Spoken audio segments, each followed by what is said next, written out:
আইজল থেকে কিভাবে rig valley পৌঁছাবে এটা জানতে হলে পুরো ভিডিওটা দেখতে হবে। এখানে কিন্তু অসম্ভব সুন্দর ভিউ।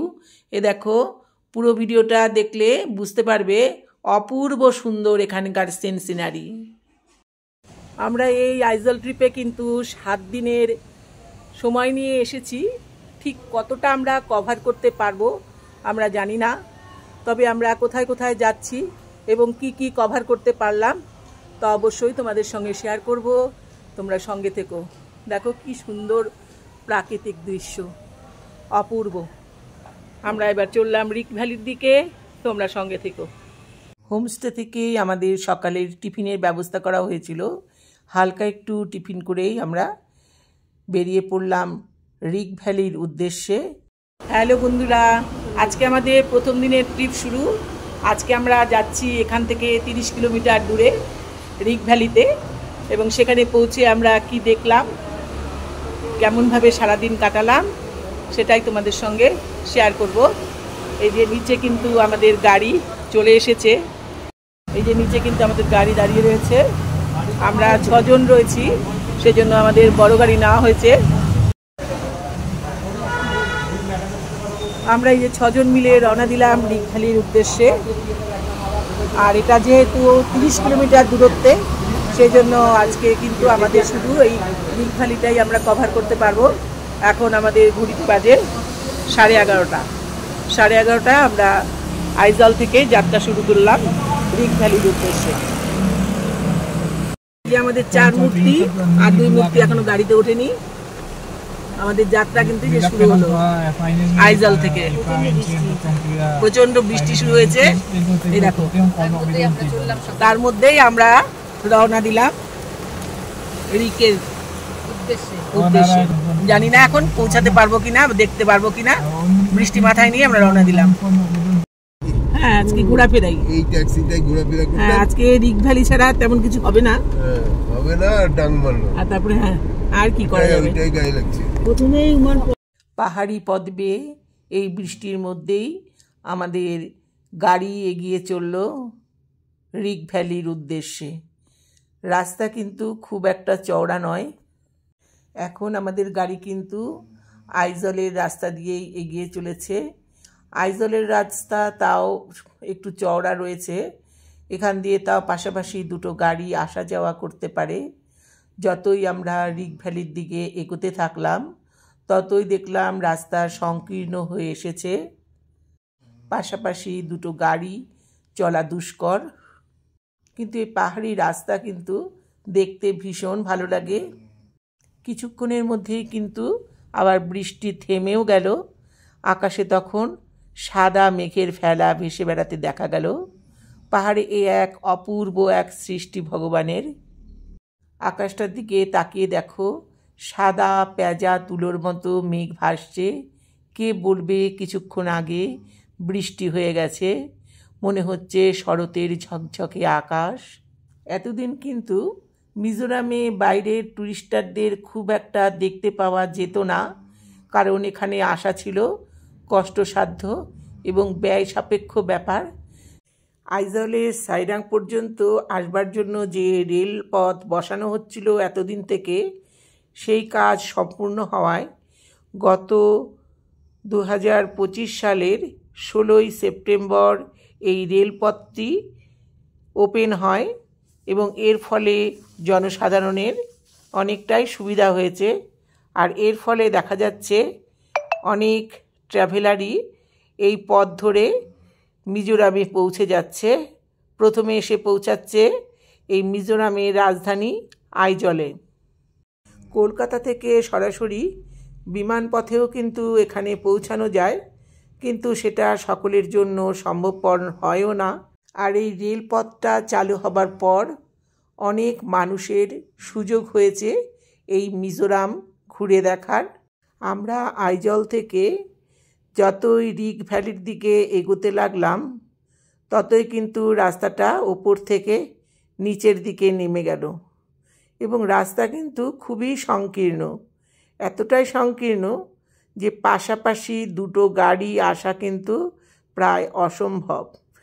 নিপুণ ড্রাইভার না হলে এই রাস্তায় গাড়ি চালানো কিন্তু অসম্ভব ব্যাপার।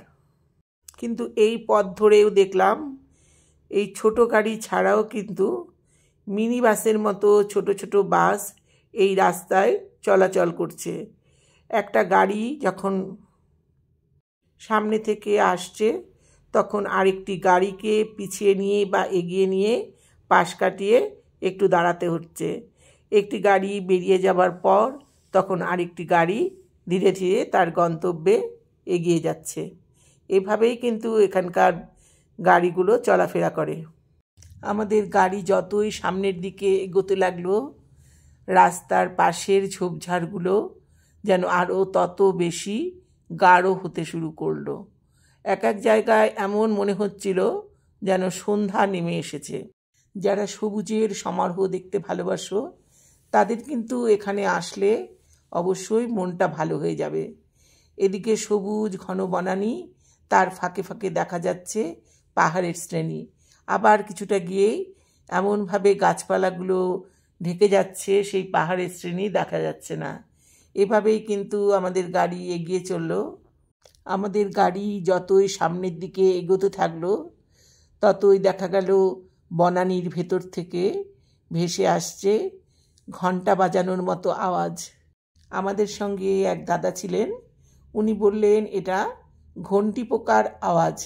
আমি যদিও কোনোদিন এই ধরনের আওয়াজ শুনিনি, ঝিঝি পোকার ডাক শুনেছি, কিন্তু ঘণ্টি পোকার আওয়াজ যে এরকম হয় সেটা কিন্তু আমার জানা ছিল না। চারিদিকে সবুজে সবুজ, সবুজ দেখতে দেখতেই মনটা ভীষণ ভালো হয়ে যায়। হ্যাঁ সত্যি, আর আমার এমনিতেই আমার এই বন মানে সবুজ বনানী অসম্ভব ভালো লাগে। এত ভালো লাগে মনে হয় আরো 5 বছর কমে গেছে মনে হয়, অপূর্ব লাগে। হ্যাঁ মাঝে মাঝে পাহাড়টা এক ঝলক দেখা যাচ্ছে, আবার গাছপালাতে সবুজ গাছপালাতে আবার পাহাড়টা ঢেকে যাচ্ছে। খালি চারিদিকে খালি সবুজের ছড়াছড়ি। হ্যাঁ যেদিকে তাকাই খালি সবুজ আর সবুজ। হ্যাঁ দেখ অপূর্ব, দেখ ঝোপঝাড় হলে কি হবে, কি সুন্দর। মাঝে মাঝে দেখা যাচ্ছে পাহাড়ের শ্রেণী। রাস্তাটা খেয়াল করো কতটা চাপা। এই রাস্তায় যেতে যেতেই কিন্তু আমাদের নজরে পড়ল অনেকগুলো ঝোড়া, অর্থাৎ পাহাড়ের ওপর থেকে জল এসে ঝর্ণার আকারে নিচে পড়ছে। আর সে দৃশ্য দেখতে কিন্তু অসম্ভব সুন্দর লাগছে। আমরা দাঁড়িয়ে এই দৃশ্য কিছুক্ষণ সেখানে উপভোগ করলাম। তো অপূর্ব সুন্দর। বেশি যখন বর্ষা হয় তখন কিন্তু এই জলরাশি আরও প্রবল আকারে ওপর থেকে নিচে এসে পড়ে। এই পথ ধরে চলতে চলতেই আমাদের গাড়ি এসে পড়লো আরও নদীর আওয়াজটা কিন্তু শোনা যাচ্ছে, স্রোতস্বিনী নদীর কাছে। এর ওপরে একটা ব্রিজ ছিল, সেই ব্রিজ পার হয়ে আমরা ওপারে গিয়ে গাড়িটাকে দাঁড় করিয়ে সেখানে নেমে একটু আশেপাশের সাইট সিনগুলো দেখলাম এবং ফটো তুললাম। এখানে কিছুক্ষণ দাঁড়িয়ে নদীর কলকল আওয়াজ শুনলাম এবং চারিপাশের সেই সুন্দর দৃশ্য উপভোগ করলাম। অনেকেই কিন্তু দেখলাম এখানে গাড়ি রেখে দাঁড়িয়ে পড়েছে, কেউ বা চারিপাশ ভালো করে ঘুরে ঘুরে দেখছে, কেউ বা ছবি শ্যুট করছে। আমরাও অবশ্য তার ব্যতিক্রম ছিলাম না। আমার মেজবোনও কিন্তু ফটো তুলবার জন্য পোজ নিয়ে দাঁড়িয়ে পড়েছে। একটু ভিডিও তো আয়, দারুণ লাগছে। এই নদীর কলকল আওয়াজ তোমরা শুনতে পাচ্ছ কি? এই নদীটা কিন্তু মোটামুটি স্রোতস্বিনী ছিল। এই জলের আওয়াজ শুনতে আমার কিন্তু ভীষণ ভালো লাগে। হ্যাঁ অপূর্ব সুন্দর ভিউ। পাহাড়ের কলকল আওয়াজ শুনতে পাচ্ছ কিনা? নদী কিন্তু কলকল আওয়াজ করে বয়ে চলেছে, অপূর্ব শব্দ। আমার কথাও মনে হয় তোমাদের এই শব্দের মাঝখান দিয়ে শোনা যাচ্ছে কিনা জানি না। অপূর্ব অপূর্ব সুন্দর। এই দেখো কাছ থেকে তোমাদের ভিউটা একটু দেখাই, দেখো অপূর্ব সুন্দর। দাঁড়াও, এই দেখো অপূর্ব, দেখতে পাচ্ছ কিনা তোমরা? আর এই পাশে দেখো আবার জলও এসে পড়ছে নদীর মধ্যে। এই দেখো এখানেও একটা ছোট্টখাটো ফোয়ারা মতো, একটা ফলস মতো তৈরি হয়ে গেছে। এই দেখো অপূর্ব, এই দেখো এদিকে খাড়া পাহাড়, পাহাড়ের ওপর থেকে নেমে এসেছে এই নদীটা, অপূর্ব। পাহাড়ি নদীর এই সৌন্দর্য অবর্ণনীয়, এ শুধু অনুভব করা যায়। এই পাহাড়ি নদীর সৌন্দর্য দেখতে এতটাই ভালো লাগছিল, এখান থেকে যাবার জন্য মন একদম সরছিল না। মনে হচ্ছিল হাতে যদি আরও কিছুটা সময় থাকতো তাহলে আরও কিছুক্ষণ এখানে কাটিয়ে দিতাম। হ্যাঁ হ্যাঁ, এই তো তোমাকে দারুণ লাগছে, এই তুমি আছো, সুন্দর লাগছে, খুব সুন্দর লাগছে। ড্রাইভার আমাদের তাড়া দিচ্ছিল যে রিগ ভ্যালিতে পৌঁছাতে পৌঁছাতে আমাদের অনেকটা সময় লাগবে। দেখো নিচে নদীটা দেখা যাচ্ছে, পাহাড়ি নদী, প্রচুর স্রোত আর জলের সেই প্রচন্ড আওয়াজ, দারুণ লাগছে, অপূর্ব। অবশ্যই, হ্যাঁ অবশ্যই অবশ্যই অবশ্যই অবশ্যই, সবারই একটু থাকবে কিন্তু। হ্যাঁ, পেছনে বড় বসায় নিয়ে আসবো, তখন তো অন্ধকার, কিন্তু অসুবিধা নাই, রিল বানানোর প্রশ্নই। হ্যাঁ অবশ্যই। এই রিগ ভ্যালি যাওয়ার পথে কিন্তু এই যে আর একটা আমরা ঘোড়া মতন পেয়েছি, এখানে কিন্তু পথ চলতে চলতে এইরকম অনেক ঘোড়ারই কিন্তু দেখা মিলবে। এই দেখো এরকম প্রচুর ঘোড়া রয়েছে, যেহেতু এটা পার্বত্য এলাকা। এরকম চলো, রিগ ভ্যালি যাওয়ার রাস্তাটা কিন্তু ভীষণ এবড়ো খেবড়ো আর সরু, আর প্রচন্ড ঝাঁকুনি রাখছে, আর পাশাপাশি দুটো গাড়ি যাওয়া কিন্তু সম্ভব না। একটা গাড়ি অবশ্য যদি যায় আর একটা গাড়ি ব্যাক করে, সেই ক্ষেত্রে কিন্তু একজনকে সাইড দিয়ে দাঁড়ানোর পর আর একটা গাড়ি কিন্তু বেরোতে হবে। দেখো খুবই চড়াই উতরাই, যারা নাকি চড়াই উতরায় চড়তে কষ্ট হয় তারা অবশ্যই ট্যাবলেট ইউজ করতে হবে, এবং বয়স্ক মানুষ হলে অবশ্যই কোমরে বেল্ট এবং হাঁটুতে নিক্যাপ পরে আসলে পরে আমার মনে হয় তারা উপকৃত হবেন। হ্যাঁ এই দেখো পাহাড়ি রাস্তা, দেখো একদম, এই যে দেখো এটাও কিন্তু বাঁ পাশে একটা কিন্তু এই দেখো ঝোড়া রয়েছে, এখানে আশপাশে কিন্তু এরকম প্রচুর ঝোড়ার দেখা মিলবে কিন্তু। দেখো না, ভালোই কিন্তু ঝোড়াটা, খারাপ না। এই দেখো একটা গাড়ি যাচ্ছে আমাদের পাশ দিয়ে, খুব সাবধানে কিন্তু যেতে হচ্ছে তাকে। আমাদের গাড়িটা একটু দাঁড়িয়ে পড়েছে, এই যে ওটা পাস করার পরে কিন্তু এই যে আমাদের গাড়িটা কিন্তু স্টার্ট নিল। রাস্তা খুবই চাপা। পাহাড়ের পিছনে কিন্তু কি সুন্দর দেখো মেঘরাশি উড়ে বেড়াচ্ছে, মন কেড়ে নিচ্ছে। পথের পাশে শুধু সরু সরু দেখো বাঁশ গাছ, এগুলো দিয়ে সম্ভবত যে মাছ ধরা বড়শি হয় সেগুলো তৈরি করা হয়। প্রচুর বাঁশের ঝাড় দেখতে পেলাম এখানে, কিন্তু সেগুলো সরু সরু বাঁশ। দেখো চারিপাশটা কিন্তু অন্ধকার হয়ে আছে, এখন বাজে দুপুর 1টার সময়, দেখো মনে হচ্ছে যেন সন্ধ্যা হয়ে গেছে। চারিপাশে এত গভীর বনভূমি, কিন্তু অসম্ভব সুন্দর। আইজল থেকে রিগ ভ্যালি আসবার সময় সঙ্গে কিন্তু অবশ্যই কিছু শুকনো খাবার রাখতে হবে, তার কারণ আশপাশে কিন্তু রেস্টুরেন্ট খুব একটা দেখলাম না, একটা রেস্টুরেন্ট চোখে পড়লো, তাও সেটা অনেকটা দূরে। এখানে আরেকটা জিনিস খুব ভালো লাগলো, আশপাশে প্রচুর ফুল ফুটে রয়েছে। দেখো কি সুন্দর ফুলগুলো, অপূর্ব অপূর্ব, বোগেনভিলিয়ার মতোই তো লাগছে, ও অপূর্ব অপূর্ব।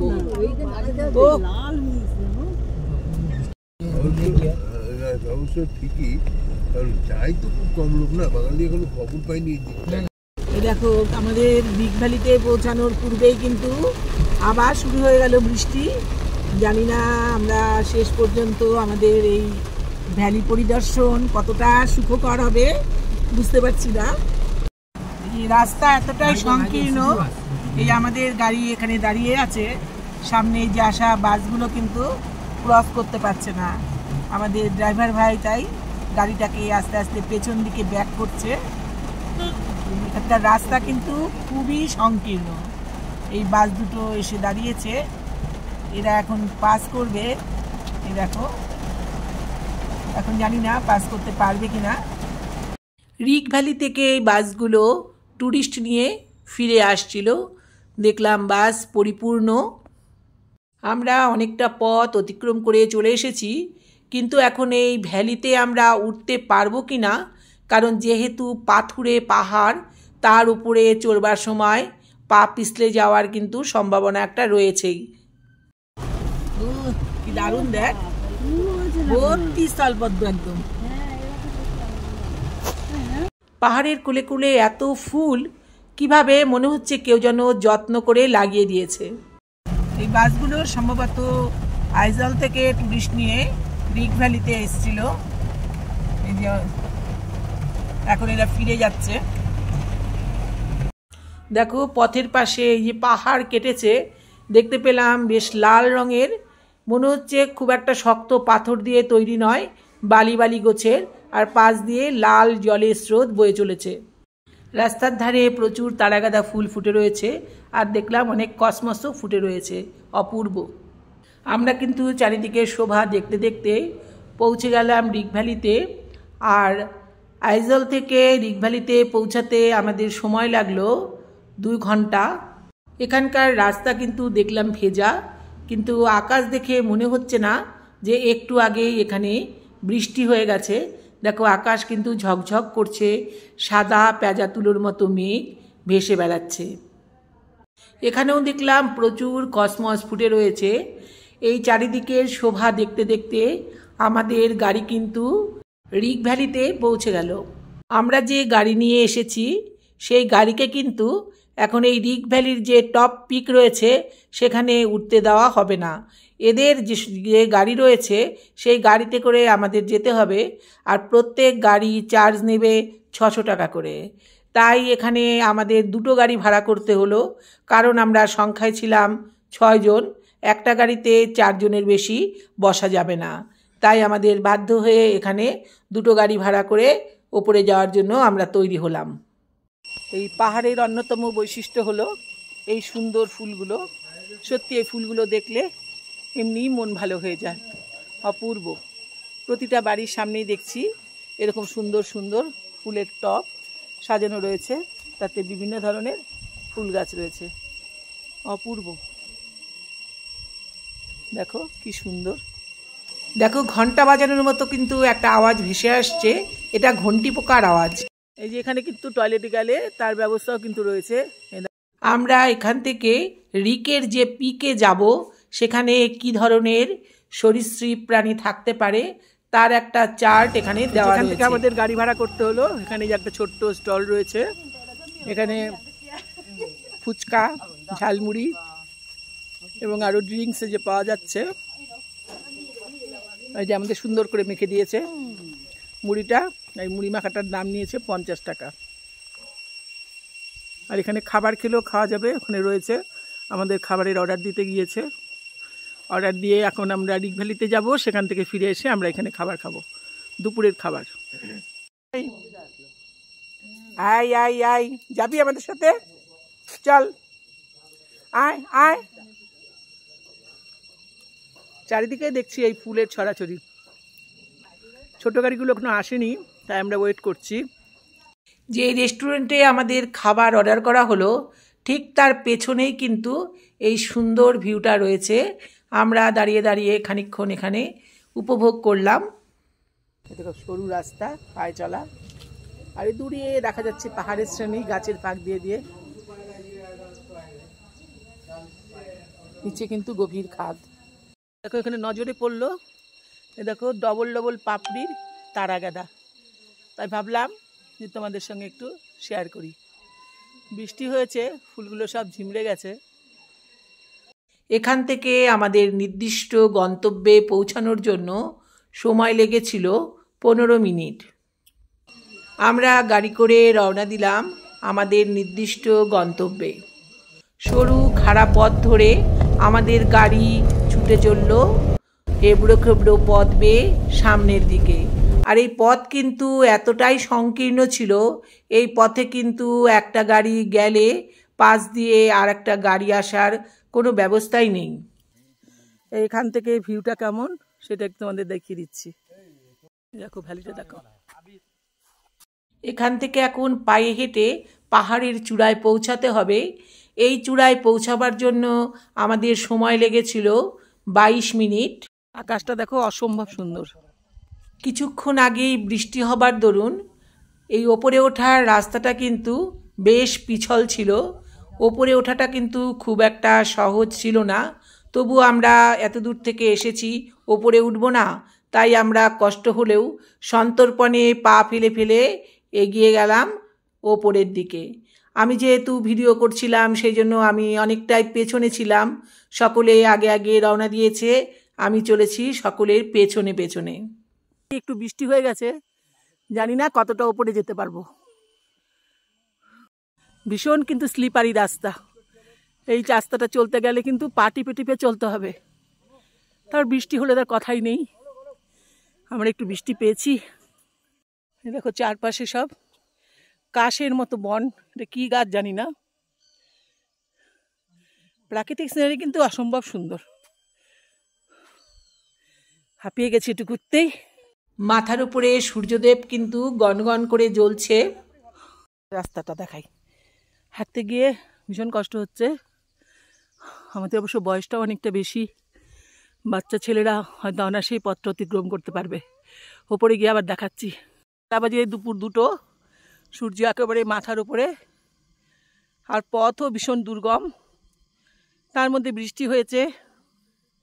ইয়াং ছেলে মেয়েরা যদিও ঝটপট উঠতে পারে, আমার একটু উঠতে সময় লাগছে, হাঁপ ধরে যাচ্ছে, কারণ আমার অনেকটাই বয়স হয়েছে। আর এখান থেকে ওই আইজলটাকে কিন্তু দেখা যাচ্ছে। এই চড়াই উতরাই বেয়ে উপরে উঠবার সময় দেখতে পেলাম দুপাশে রয়েছে ঘন ঘাসের জঙ্গল। এটা কি ধরনের ঘাস আমার জানা নেই। আর এখানে লুকিয়ে রয়েছে বিভিন্ন ধরনের সরীসৃপ প্রাণী, যেটা লিস্ট নিচে দেওয়া আছে। এরই মধ্যে কিন্তু আমার বোনের হাজবেন্ড একেবারে পাহাড়ের টপে পৌঁছে গেছে। ওর মুখ থেকেই তোমরা শোনো। রিগ ভ্যালির ভিউ পয়েন্ট থেকে আমরা পাহাড়ের সৌন্দর্য দেখছি। এখন আমরা রিগ ভ্যালির ভিউ পয়েন্টে, টপ পয়েন্টে এসে পৌঁছেছি। চারিদিকে শুধু সবুজ পাহাড়, একই সঙ্গে গাছপালা গাছগাছালি। এটা রিগ ভ্যালির ভিউ পয়েন্ট। ভিউ পয়েন্ট একদম টপে, পাহাড়ের একদম সর্বোচ্চ শৃঙ্গে আমরা এসে পৌঁছেছি। এখান থেকে আমরা রিগ ভ্যালির সমস্ত ভিউ পয়েন্টগুলো একই সঙ্গে দেখতে পাচ্ছি। পর্বতের একদম ওপর থেকে দেখো কি সুন্দর লাগছে, অপূর্ব সে দৃশ্য, না দেখলে বিশ্বাসই হয় না। প্রকৃতি এত অকৃপণ হাতে এই পাহাড়ের শ্রেণীকে সাজিয়ে রেখেছে, দেখলে পরে মন ভরে যায়। অপূর্ব সে দৃশ্য। চারিদিক থেকে ঘন্টি পোকার আওয়াজ ভেসে আসছে। এই যে এখন আমরা রিগ ভ্যালি থেকে নিচের দিকে নামছি। এই দেখো এবার কিন্তু আকাশ কিন্তু পরিষ্কার হয়ে গেছে। ওই যে আইজলটাকে কিন্তু এখান থেকে পরিষ্কার কিন্তু দেখা যাচ্ছে। এটা আইজল না, দূরে দেখা যাচ্ছে, এখন পরিষ্কার দেখা যাচ্ছে। এতক্ষণ মেঘে রাখা ছিল। লাঠি হলে ভালো হতো। ঠিক ঠিক ঠিক একটা লাঠি হলে ভালো হতো, তবে লাঠি আবার স্লিপ করে গেলে মুশকিল। রাস্তা কিন্তু ভীষণ স্লিপারি। তোমরা যারা আসবে অবশ্যই পা টিপে টিপে কিন্তু নামবে। ওঠার পা বা নামাটা কিন্তু খুব সাবধানে। হ্যাঁ অবশ্যই, আমিও স্লিপ করে যেতে পারি সেটা না, খুব সাবধানে আস্তে আস্তে পা টিপে টিপে কিন্তু নামতে হবে। ওই দেখো সামনে আমাদের যারা রয়েছে সঙ্গী সাথীরা, তারাও কিন্তু খুব সাবধানে পা টিপে টিপে উপর থেকে নিচে নামছে।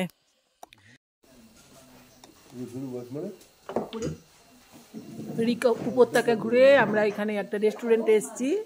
এই দেখো রেস্টুরেন্টটা কিন্তু চারিদিকটা কিন্তু বাঁশ দিয়ে ডেকোরেশন করা।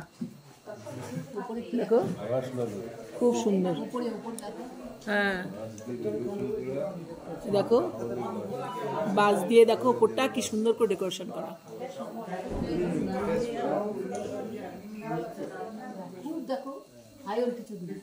হাই ফাই কিছু নয়, কিন্তু বেশ সুন্দর সাজানো গোছানো। ঠান্ডাও নেই। এটাই সবচেয়ে মজার ব্যাপার বল, এটাই সবচেয়ে ঠান্ডা লাগে। এ দেখো রিগ ভ্যালিতে কিন্তু দেখো মেঘেদের আনাগোনা, দূরের পাহাড় কিন্তু দেখো দেখতে পাওয়া যাচ্ছে না, কিন্তু আশ্চর্যের বিষয় পাহাড়ি এলাকা হলেও কিন্তু এখানে কিন্তু ঠান্ডা কিন্তু নেই, ওয়েদারটা কিন্তু খুব সুন্দর।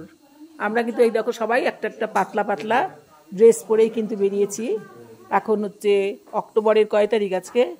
10 তারিখ না 11 তারিখ আজকে, অক্টোবরের 11 তারিখ না, আমরা 8 তারিখে ওখান থেকে বেরিয়েছিলাম, 9 তারিখে পৌঁছালাম 10 তারিখ, আজকে 10 তারিখ, অক্টোবরের আজকে 10 তারিখ। এই টাইমে কিন্তু পাহাড়ি এলাকায় কিন্তু ঠান্ডার কিন্তু শুরু হয়ে যায়। আমাদের এখন খাবার আসবে, দেখি আমরা ভেজই বলেছি, এখন কি দেবে দেখি।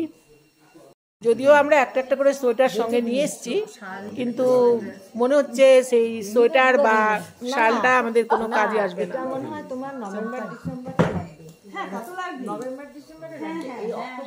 হ্যাঁ, আমাদের ওখানে যেমন লাগে সেরকমই মনে হয় লাগবে। এই হটপটে করে প্রেসার কুকারে রান্না করা শক্ত শক্ত ভাত দিয়েছে, যেটা আমাদের সকলেরই অপছন্দ।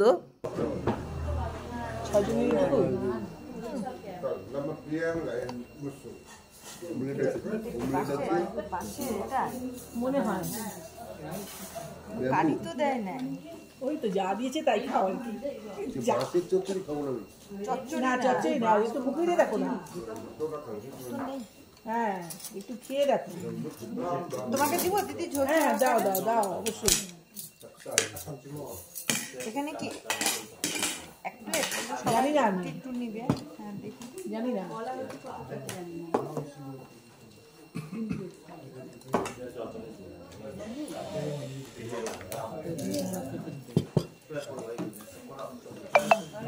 ও যে 2 प्लेट ग्रीन चिल्ली मिलेगा क्या? ऑमलेट 4 किलो, ऑमलेट 4 है ना? হ্যাঁ আমি একটু নিয়েছি, দেখি আগে কেমন খেয়ে। জানি না খাওয়ার জন্য তাহলে চারটা নাকি?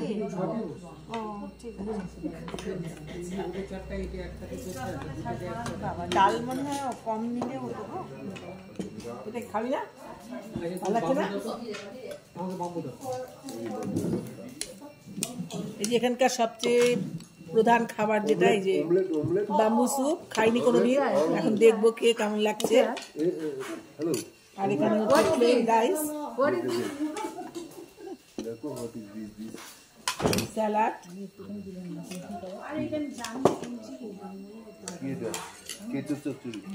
পাঁপড় ভাজা, ডাল। আর এখানে কি আছে এটা আমাদের? এটা কি গো? এটা কি মোচা? হ্যাঁ, এটা মনে হচ্ছে মোচারই তরকারি। এই যে মোচার একটা তরকারি, আর ডিমের অমলেট। এই যে ডিমের অমলেট।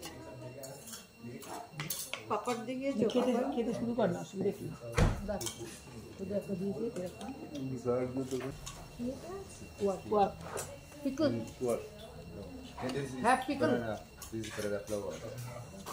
ফ্লাওয়ার, banana flower, হ্যাঁ দেখি কলার মোচা, কলার মোচা এটা। কারণ এটা বাম্বু চুপটা তো খারাপ লাগছে না। কলার মোচা সিদ্ধ করে খেলে যেমন লাগবে সেরকম।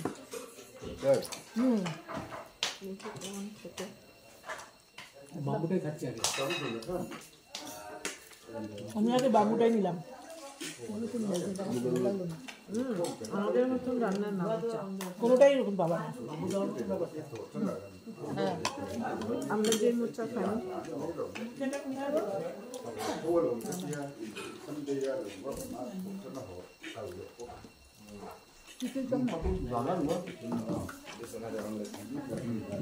ग्रीन चिल्ली मिलेगा? These are how much? नमक How ये is हमने टू this plate? এখানে এলে সবথেকে বেশি যেটা সমস্যা হয় সেটা হলো ভাষার সমস্যা। যাদের ইংলিশে স্পিকিং পাওয়ার আছে তাদেরও সমস্যা হবে। এরা ঠিকমতো ইংলিশও বলতে পারে না, আবার হিন্দিও ঠিকমতো বোঝে না। তাই এদেরকে বিভিন্ন রকমভাবে কিন্তু বোঝাতে হয় আমরা কি চাইছি বা কি বলছি। খাদ্যরসিক বাঙালিদের কিন্তু এখানে এলে খাবার দাবার একটু সমস্যা হবে। প্রতিটি রান্নাই ছিল একদম তেলহীন, লঙ্কাহীন, লবণহীন বলতে পারো। তবে হলপ করে এটা বলতে পারি যে এখানকার খাবার খেলে কারো পেটের কোনো সমস্যা হবার কোনো সম্ভাবনা নেই। আমরা খাবারগুলো খেয়েছিলাম ঠিকই, কিন্তু প্রত্যেকটি খাবারেই আমাদের লবণ নিতে হয়েছিল এবং লঙ্কা ডুলে কোনো মতে খিদের পেটে আমরা খাবারগুলো খেয়েছিলাম। এটা হলো একটা রেস্টুরেন্ট, ড্রিমল্যান্ড। এখানে কিন্তু খাবার দাবার ছাড়াও অনেক কিছুই রয়েছে, গ্রসারি জিনিসও রয়েছে, আর এখানে বিভিন্ন ধরনের হস্তশিল্পের জিনিস, এই যে চাবির স্ট্যান্ড, চাবি রিং, এই দেখো। এই দিন কিন্তু রিগ ভ্যালি ছাড়া আমরা আর কিছুই দেখতে পাইনি। আমরা এখান থেকে মোটামুটি বিকেল 5টাতে বেরিয়ে এসেছিলাম এবং এখান থেকে ফেরবার সময়ও কিন্তু সময় লেগেছিল আমাদের 2 ঘন্টা। আইজলে এসে রিগ ভ্যালি পরিদর্শনের ভিডিওটা এখানেই শেষ করছি। তোমাদের যদি ভিডিওটা ভালো লাগে তাহলে অবশ্যই তোমরা লাইক, কমেন্ট, শেয়ার করে আমার সঙ্গে থেকো এবং দ্বিতীয় দিনের ভিডিওটা আবার পোস্ট করব। দ্বিতীয় দিন আমরা কোন কোন জায়গা কভার করতে পারলাম সেটা দেখতে হলে আমার চ্যানেলটিকে সাবস্ক্রাইব করে আমার সঙ্গে থাকতে হবে। আজকের মতো বিদায় নিচ্ছি, টাটা। তোমরা সবাই ভালো থেকো, আর এতক্ষণ ধরে ভিডিওটা ধৈর্য ধরে দেখার জন্য অনেক অনেক ধন্যবাদ। দ্বিতীয় দিনের ভিডিওটি দেখতে চাইলে অবশ্যই আমার চ্যানেলটিকে সাবস্ক্রাইব করে দিও, তাহলে অবশ্যই তোমাদের কাছে নোটিফিকেশান চলে যাবে, তাহলে তোমরা তখন আমার ভিডিওটা দেখে নিতে পারবে।